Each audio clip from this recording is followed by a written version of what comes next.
What's up? This is Joel from Killswitch Engage, and you're watching the Heavy Press interview.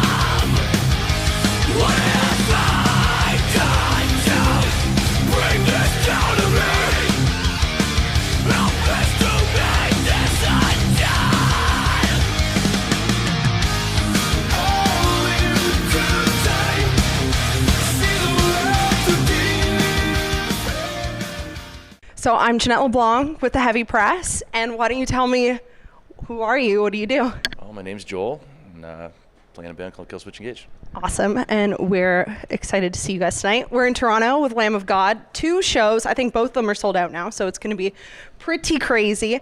So, you guys have obviously toured around the world, played with, I'm assuming, some of your favorite bands. But if you could make up, any imaginary tour lineup that you guys are going to play with, who would it be? It doesn't even have to be bands who are alive anymore. Anything. This is pretty close for a favorite tour. I mean, for me, Testament's was one of my favorite bands growing up, and obviously we love the Lamb of God guys.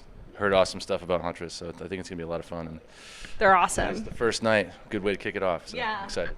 We're really excited too. So, I just want to get right into your new album, Disarm the Descent. It's awesome. And, I, being a longtime fan, I was really excited that, you guys have stayed true to your sound. You guys haven't changed, with Howard leaving and Jesse coming back. Really exciting. So, with Jesse coming back, how did this change, your writing process? What difference did it make? Instrumentally, it didn't change much. We still did the usual, everybody writes a few songs. We put a few together in a room, as a whole, and then we hand them off to, Jesse now instead of Howard. So But it's pretty much the same thing. It was great. It was really easy. We were all fired up to write again. It had been years since we did a record, so it came together kind of quick once we actually got working on it. You did a good job. And has the feedback been great on that album? Are you happy with what you've been hearing from fans? Yeah, mostly good. I mean, we're psyched about it and psyched to be playing new material. And obviously there's the people like, I love Howard still, but this record's okay. And there's other people like, this is awesome. And so it's a mix, but generally it's been good. So. Yeah, that's awesome. So do you guys still maintain a relationship with Howard? Yeah, for sure. I haven't seen him in a while, but we just, exchange emails and stuff. And so there's no bad blood or anything? No, not at all. It wasn't like that. Yeah. Not at all. That's awesome. We're really happy to hear that. So moving on. So you guys just released the video for Always. I think it was like yesterday or something it came out, right? Yep. I loved it. I thought it was really good. It kind of, made me tear up a little bit though. It's an emotional video. Yeah, it is an emotional video. So, how would you say that you kind of relate to that song? I think everyone would relate to it differently, right? Well, I don't think there's probably no one you can really think of in this world that hasn't been affected by like cancer or something in some way. So it's it's just tough. I think everybody I know, including myself, has lost someone at some point, and it's a hard thing. So I think that's where that video kind of hits home a little bit. And I think it's great. It could be anything, not even necessarily cancer, but. Exactly, and I think it's great that I've even noticed online that you guys have had friends kind of reach out to you and say that video helped them and it meant a lot to them. So what's that kind of like for you guys? Have you had any really good interactions with fans about this kind of stuff? We have, throughout the years and stuff, but this one seems to, a lot of people turn their heads at this one in a good way, not away from it. So everybody's like, whoa, what's this video? This is crazy. It's kind of, like you said, it's making me teary-eyed. So I got a lot of texts from friends and things like that, and I know Jesse follows the whole Twitter thing pretty hardcore, so he was excited how many responses we got about it. So. That's awesome. It was a great video. So like we said, you guys have been been in the industry for a long time. You've seen so many changes happen. What are some major changes that you've kind of noticed with the metal scene back when Killswitch started versus how it is now? I mean, there's definitely a lot more bands doing like a metalcore type of music, because there really wasn't. There was when we got going. I mean, it was kind of happening in the Western Massachusetts or Boston area. It was kind of going on there on a small scale, but everything was pretty separate. Here's your death metal shows, here's your hardcore shows. So it's funny how things have all kind of blended together over the years, and people just call all of it like metalcore now. But it's kind of I guess it's cool, and people get crazy with the whole like the subgenres and stuff. I don't really get too into that. It's like I don't even know how to categorize metal, bands anymore. Whatever, it's all metal to me. You know? Yeah. Would you say that it's easier to, be in a band now than it was back then, like with the internet being so big and having more technology involved? I think it's definitely easier for people to create music and record it and get it out there. It's definitely, you don't have to necessarily get recognized by a label or get on the radio or be on MTV to get a song out there. And there's people that do videos with an acoustic guitar and put it on YouTube and they get millions of hits, and it's a different world, really. That's awesome.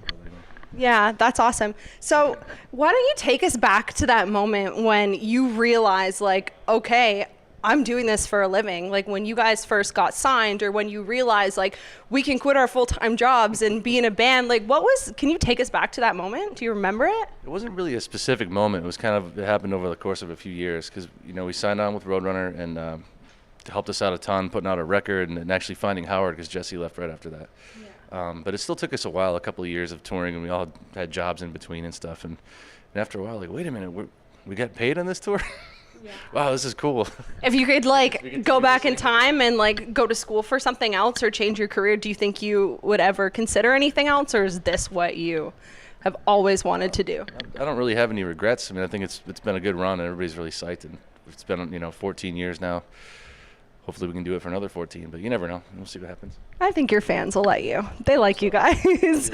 Yeah. So if you could be any other musician for a day, who do you think you would be? Anyone. They could even be dead if you really have that person you really looked up to. I know, it's a tough one. Hendrix. Really? Yeah. I'm gonna go crazy through his rig. Were you one of those kids who grew up listening to old Hendrix records? A lot in high school. When I was younger, especially when I started playing guitar, I was like all metal, and then as I got older, last couple of years in high school, I just really got into Hendrix a lot. Pretty hard. It's a cool influence to have, for sure. Yeah, it kind of changed everything for me. I really liked it a lot. So. Yeah, that's awesome. So, what is your favorite Killswitch track to date, and why? To date,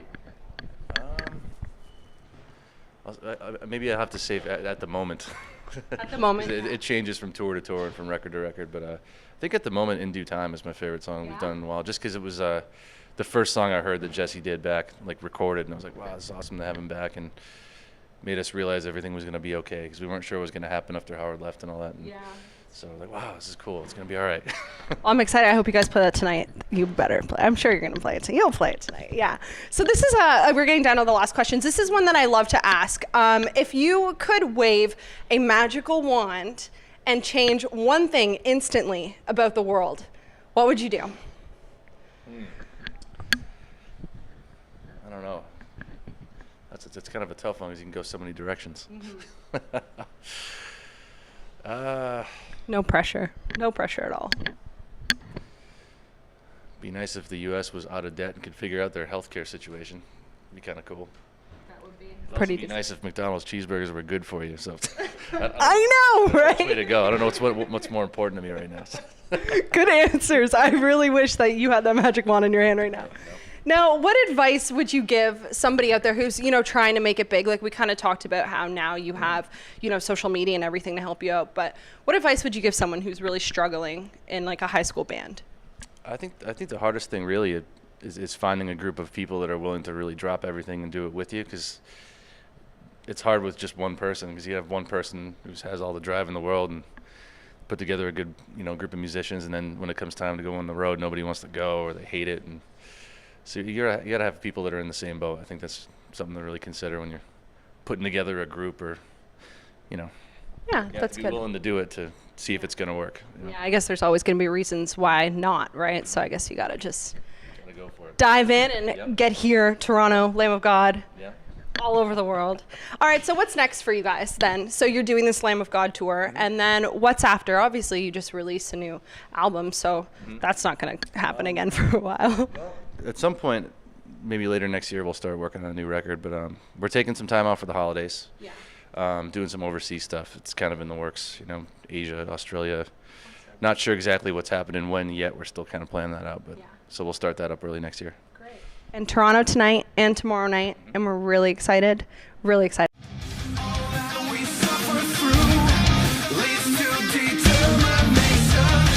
trials we all go through gives us the strength.